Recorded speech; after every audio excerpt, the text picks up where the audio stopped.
गाना होता अरे तोहनी के आज करो तो हम कहिए कह चुकल अभी कहाँ कहाँ करो तोहनी के कंपनी के लेके जा कहाँ कहाँ करिए जाए में दूसरा जन्म लेना पड़ेगा। हमारा गीत के हमने अपने माँ बाप से बाबा से दादा से यही सीखा है, यही सुना है।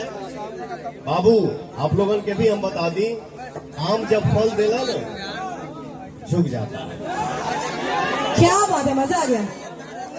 आम जब फल देता है तो झुक जाता है, वो कभी नहीं बोलेगा कि मैं बड़ा हूं, वो ऐसे हो जाएगा। लेकिन गड़हा में रेड़ जो होला ना, रेड़ वह रेड़ का होलादी में भाग के जला दिया ना, एक डढ़िया में 10 को फरी ऐसे हो जाए।